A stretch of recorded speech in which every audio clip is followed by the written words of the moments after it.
Hello. In this presentation, I will share my reflections on two virtual reality tools and how they can enrich primary school environmental education.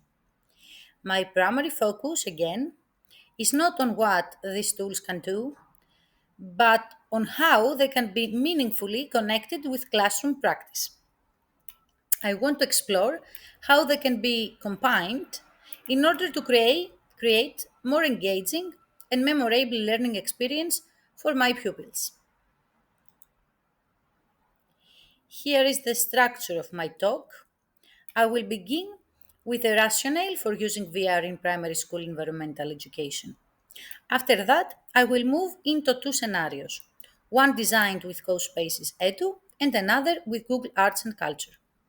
For each tool, I will first give a short overview.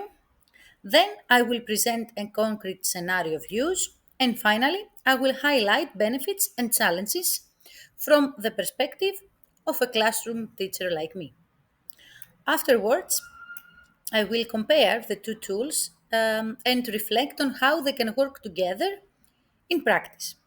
Finally, I will share my personal reflection and close with some broader thoughts on how we make decisions about technology in our teaching. In my previous project, I focused on augmented reality tools, Aero and Zapworks.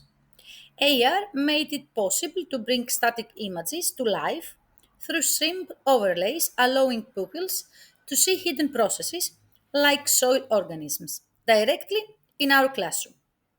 That was already a big step, but it had its limits. It worked mostly at a small scale. With virtual reality, we now move a step further.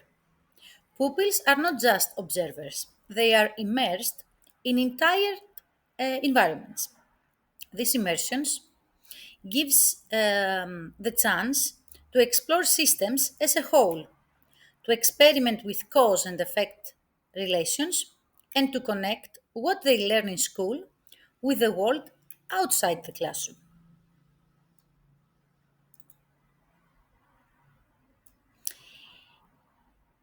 In an environmental education unit, AR and VR can actually be combined.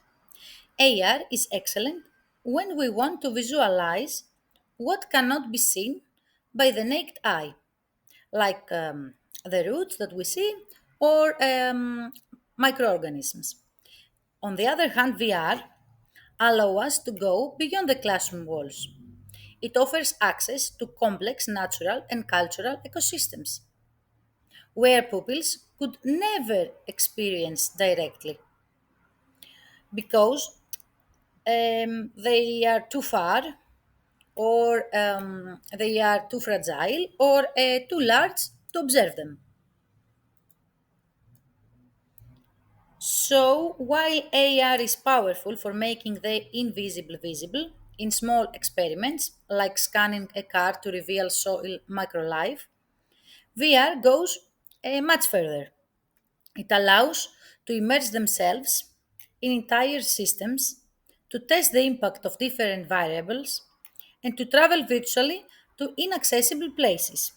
This unique capacity of VR helps children move from detail to whole and building not only specific knowledge about this, but also a broader understanding of how the environments function and they could obtain the bigger picture of awareness. Research in recent years has shown that VR increases presence, empathy, and engagement with ecological issues. For young learners, this means they can safely experience the consequences of climate change, of deforestation, or of the pollution without real world risks. They can witness scenarios they might only read about in a textbook. For sure, this embodied experience can leave a stronger impression. That makes VR a powerful complement to reinforcing both knowledge and values.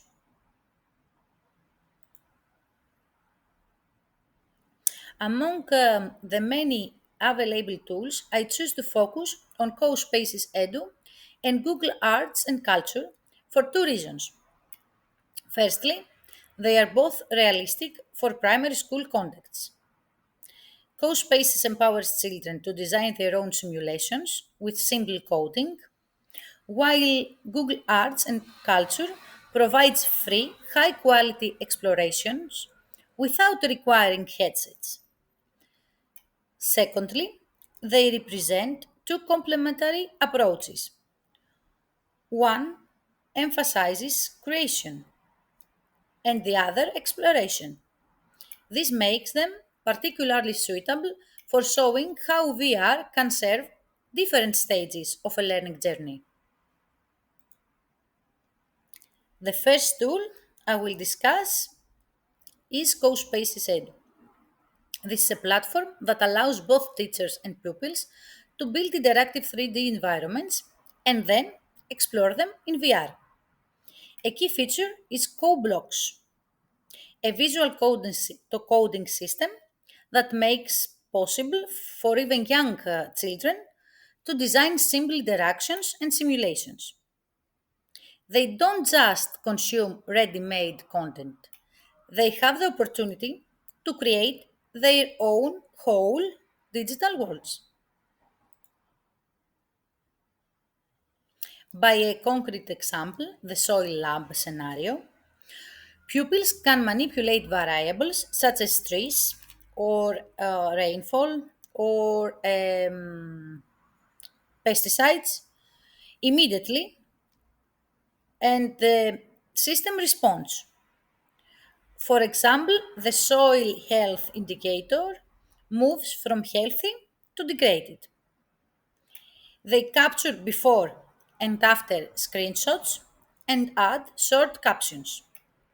This task makes their thinking visible, encourages comparison of different states, and supports discussions about what actions harm or protect the environment.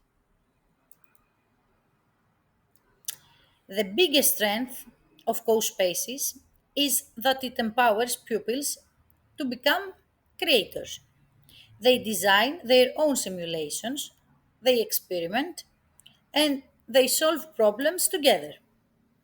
It builds digital literacy and teamwork. However, there are also some challenges.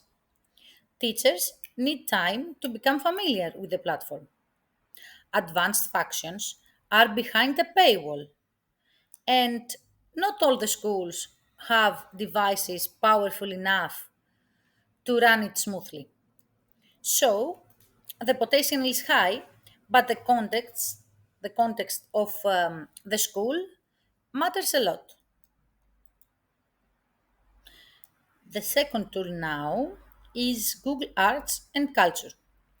Unlike CoSpaces, it does not require building or coding. Instead of this, it provides a huge collection of virtual field trips, museums, heritage sites, and natural wonders around the world. It works on a simple web browser or on mobile devices. Importantly, it does not require a headset. This makes it very accessible even for schools with limited resources. In this scenario, students take virtual journeys to cultural landscapes, such as olive groves or archaeological sites, where human history and natural environment are met.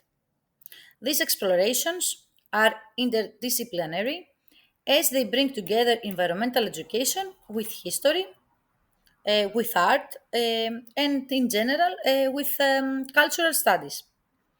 They also foster a global perspective, helping pupils see that local environment issues are connected with worldwide challenges. This way, heritage is presented not as something static or distant, and young learners are encouraged to value both nature and culture.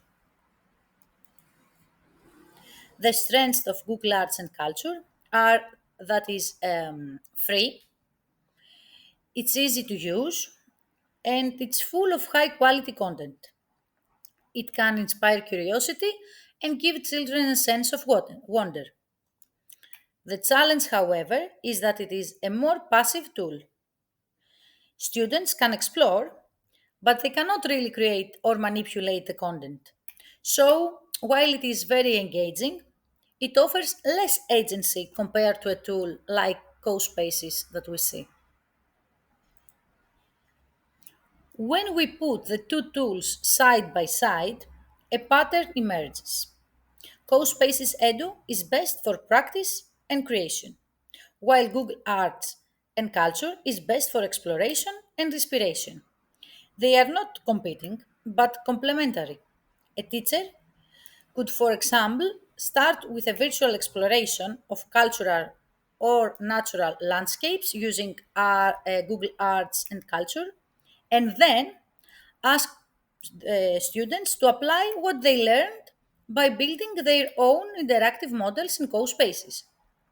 In practice, a teacher might start with Google Arts and Culture to spark their curiosity and provide some shared experiences, and then move into co-spaces edu, where pupils apply what they have discovered by building their own interactive models.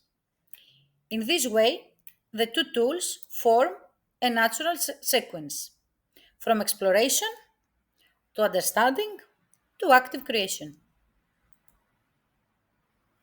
My engagement with these tools so far has been mostly theoretical.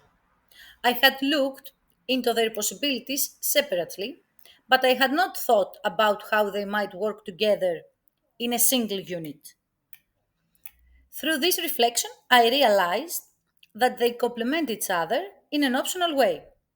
CoSpaces Edu highlights active creation and practice, while Google Arts and Culture brings exploration and inspiration. Together, they create a more complete pathway for my pupils. To conclude, what this comparison really shows is not only the features of the two tools, but a way of thinking about technology in our teaching. We always begin with purpose. What do we want our students to experience and understand? Then we define clear learning objectives. Only afterwards we choose the tool that serves those aims best. In this way, CoSpaces and Google Arts and Culture are not just platforms, but instruments that can support different stages of a learning journey. Used thoughtfully, they can make environmental education more engaging, more memorable, and more connected to real world concerns. This is the end. I want to thank you for your attention, and there are some references that are following.